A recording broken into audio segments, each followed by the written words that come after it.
primeiro obstáculo rumo ao 6 em 7. É alguma coisa mais ou menos assim. Fulano consegue, mas eu não sei se eu consigo. Às vezes acontece assim, porque você vê a pessoa, sei lá, ela é mais jovem, ou ela é mais experiente, ou ela é mais carismática, e aí bate aquela insegurança, e geralmente quando acontece isso, você está comparando o que ela tem de melhor, né, carisma, com o que você tem de pior. E cara, se você continuar se comparando assim, vai ser difícil. Érico, mas tá bom, então como é que eu resolvo isso? Geralmente, a gente resolve isso quando a gente está rodeado de pessoas que não tem tanto isso da gente, né? Não tem tanto carisma, não tem tanto isso, e mesmo assim fazem um 6 em 7. Quando você vê uma pessoa que você fala assim, pô, eu acho que eu sei um pouquinho mais que ela, eu acho que eu sei aquilo mais que ela, eu acho que passa na cabeça, se ela consegue, eu também consigo. E como é que você vai ver essas pessoas? Você vai ver muitos testemunhos. Então, quando você vê muitos testemunhos, alguns você vai falar assim, tô insegura, eu acho que esse cara é mais legal que eu, um pouco melhor. Mas quando você vê 10, 20, 30, 40, 50, 60, 100, definitivamente eu tenho certeza que você vai ver alguém com menos tempo que você, com menos carisma que você, com menos insegurança, menos segurança que você, que conseguiu chegar lá. E nesse momento uma coisa vira no seu cérebro. Alguma coisa vai falar, cara, se ela consegue, se ele consegue, eu consigo também. Eu gravei mais de 400 entrevistas com pessoas que fizeram 6 em 7 e fizeram mais de 2 milhões por ano. Eventualmente, às vezes 1 ou 2 não vai fazer diferença. Mas 10, 20, 30 vai fazer diferença. E se você entrar no meu YouTube, procurar podcast faixa marrom, podcast faixa preta, Érico Rocha, você vai ver mais de 400. É importante na sua jornada você ver exemplo que você não está rodeado de pessoas que fizeram 6 em 7. As chances são que você está rodeado de pessoas que não fizeram 6 em 7. E você, por causa disso, acredita menos em você. O segredo para acreditar em você, você constantemente ver esses testemunhos e entender que essas pessoas são normais, se furar o braço dela sai sangue. Se fosse 1, 2 ou 3, talvez até você dissesse, essa pessoa é talentosa. Mas quando são 1.400, o seu cérebro para de comprar. Então, volume é importante. Eu já tive gente que era ex-morador da Cracolândia que fez o 6 em 7. Morou 1 ano na Cracolândia usando drogas. É o último passo, é o subsolo da vida. Já vi pessoas que eram endividadas, já vi mães de pessoas de 5 filhos, literalmente 5 filhos, com a sogra acamada em casa, sem o apoio do marido, fazendo 6 em 7. Então, quando você vê isso, é difícil de desver. Mas aí você tem que fazer um esforço consciente para ver, através de pesquisar. Vai no YouTube, pesquisa podcast faixa marrom, vai lá no meu canal e vê alguma dessas entrevistas. 400 delas têm mais de 1 hora de duração cada uma. Você não precisa ver todas elas, mas vai procurando, que você vai começar a virar essa chave para você. Dá uma olhada para começar nessa história aqui que eu separei para te mostrar. Nas condições dessa pessoa, era muito difícil dela ter chegado ao 6 em 7. Ela tinha todos os motivos do mundo para acreditar que não era possível. Para ela, para os outros mas para ela não era. Mas dá uma olhada no vídeo. O meu marido é muito parceiro, mas acho que ele pensou assim, ela tá maluca, né? Porque ele já me achava louca.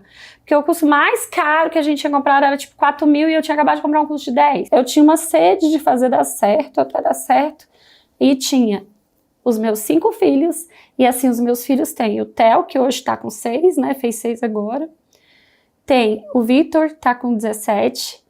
Tem a Pabli com 25, a Simone com 30 e o David com 36.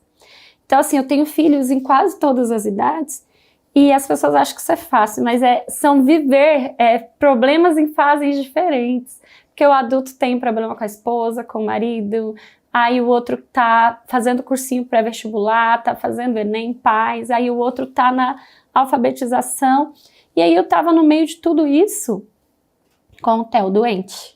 Ele tinha uma crise de urticária que ele estava dormindo tudo em paz. Botava ele para dormir, achava, vou gravar, vou fazer live. Quando eu pensava que não, ele estava se coçando todo, gritando, todo empolado. Empolava um lado inteiro do corpo, ficava assim 1 dedo de altura, todo empolado, tudo vermelho. E isso era noites e noites. Era uma tosse que não acabava. E ele ficava acordando a noite inteira e a gente tendo que cuidar dele. Só que sabe aquela coisa que o problema é a solução? Que o Érico diz? O que eu fiz com a minha filha? Eu falei, filha, como ele não dorme, e a gente precisa fazer isso dar certo, a gente precisa chegar no 6 e 7, vamos trabalhar. De dia não dava, porque tem a minha sogra no home care. Então, de dia eu não conseguia, era impossível, porque eu mudei para um apartamento, por mais que fosse grande, eu ficava no corredor, no meio que dava para o quarto dela era aqui e eu aqui. Então é fono, físio, médico, enfermeira, auxiliar de enfermagem, fisioterapeuta, terapeuta ocupacional, psicóloga, é uma equipe multidisciplinar com vários, né? E essas pessoas têm que vir diariamente, tem outros que é semanalmente, e eu tava gravando, toca a campainha. Eu tô fazendo uma live, chega a gente, como é que passa ali no meio? Não tem como. Falei, vamos fazer isso. E como ele não tá dormindo e a gente também não dorme, falei, então a gente vai trabalhar de madrugada. 6 lançamentos, 6 em 7. R$143 mil. Tá vendo? Se ela conseguiu, você consegue. Mas, Érico, eu não sei, não me identifiquei com ela. Nesse caso, você vai ter que ver outras. Mas você precisa criar esse hábito, tá bom? Bora pro obstáculo 2. Eu tenho medo de aparecer na frente das câmeras. Esse é um obstáculo forte. E ó, se você tem medo de aparecer, sabe o que isso te faz?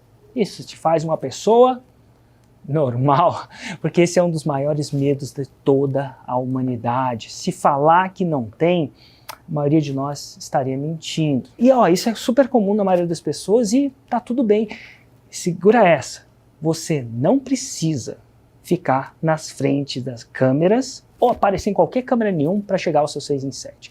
Sabia que cerca de 40% das pessoas que fazem o 6 em 7 não aparece de forma alguma na frente das câmeras? Isso mesmo, elas trabalham no bastidor sem sequer precisar botar a cara na frente da câmera. E ó, como é que isso acontece, Érico? Existe um caminho, tanto para quem quer aparecer, porque gosta disso, quanto para quem não quer aparecer. Olha essa história aqui, olha como que eu provo que não precisa aparecer na frente da câmera para fazer um 6 em 7. Eu sou lançador, né? Eu não sou expert. Eu não tinha ideia do que lançar, não tinha ideia de quem que eu ia lançar. Falei, eu vou entrar e eu vou fazer isso acontecer, de um jeito ou de outro. E aí, enquanto eu estava pensando assim, eu fui fazer um atendimento na casa de uma pessoa. Na hora que eu estava saindo, que eu estava indo embora, eu virei para ele e falei assim, olha, você dá aula, você tem curso, né, etc. Você teria interesse de fazer um curso online para poder ser vendido e tal, etc. É isso?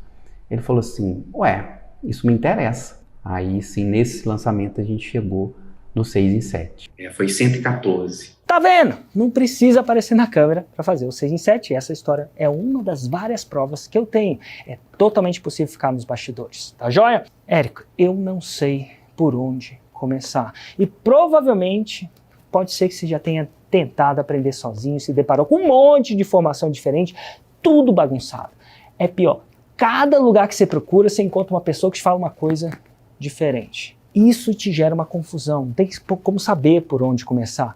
Isso nem é a sua culpa. A melhor coisa para resolver esse obstáculo é você ter em mãos um passo a passo claro que você consegue seguir esmiuçado nos mínimos detalhes e principalmente comprovado, que já funcionou de tudo, com tudo quanto é tipo de pessoa várias vezes. Tipo um GPS, que te mostra exatamente qual a próxima curva que você tem que fazer e quantos metros ela extrai, ainda te mostra uma figura. E olha aqui como é possível não saber por onde começar e ainda assim chegar ao 6 em 7. Engraçado assim, que eu queria lotar minha agenda. Aí ele falava que eu ia, um infoproduto, produto digital. Eu pensava, o que é isso? Eu quero lotar minha agenda.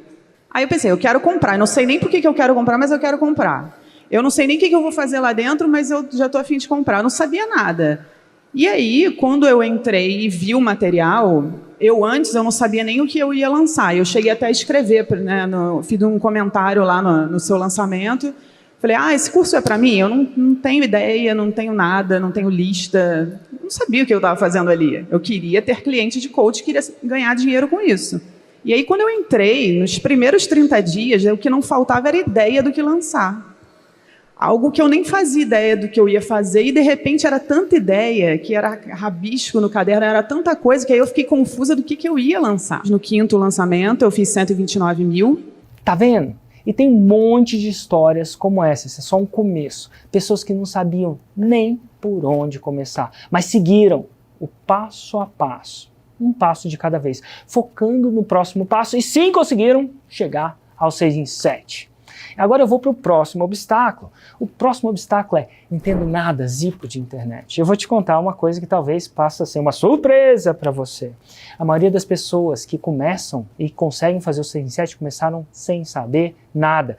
Pode não parecer, mas essa parada de marketing digital é mais nova do que você parece. Inclusive até quem aprende na faculdade é pior, porque ele aprende de um jeito diferente. Não, a faculdade tem um jeito que está um pouco mais teórico, um pouco mais, tem um legado a mais, não é exatamente do jeito que eu ensino. E ó, quando uma pessoa chega já sabendo, é um problema, porque é mais difícil eu fazer ela desaprender e eu ter que ensinar o jeito, né, que gera o 6 em 7 do que eu pego uma pessoa que não sabe nada. E ó, a maioria das pessoas que entram não sabe nada, isso pode parecer estranho para você, mas é uma vantagem. É muito uma vantagem, porque você não vai chegar com vícios. E ó, para você não dizer que não é possível, dá uma olhada nessa pessoa aqui. Ela não entendia nada, zipo, zero de tecnologia de marketing digital. E mesmo assim, ela conseguiu fazer um 6 em 7. Dá só uma olhada no que ela fala. Primeiro, que a gente não manjava nada de tecnologia, zero, né? Nós tínhamos escola, né, de graduação, curso profissionalizante, idiomas, mas a parte tecnológica era zero. Eu, antes da gente ter escola, eu era do comercial, então eu sempre fui a supervisorona lá do comercial, a pessoa que vende, que grita, que contrata, mas não manjava nada de... Tinha papel. Meu controle era papel. Papel mesmo, na real. Então. Ligar um computador e, para desligar, às vezes, perguntar, posso desligar no botão? Parece meio... Mas era a minha realidade. Mas eu achava que eu não conseguia aprender. E, enfim, fui estudando, e aí a gente fez 118 mil reais. E esse é a ponta do iceberg. Eu tenho muitos outros casos desse. E ó, por mais óbvio que pareça, esses obstáculos fazem milhares de pessoas desistirem de chegar ao 6 em 7 todos os dias. Mas agora que você está aqui presente para esses obstáculos, as suas chances de fazer o 6 em 7 são bem maiores.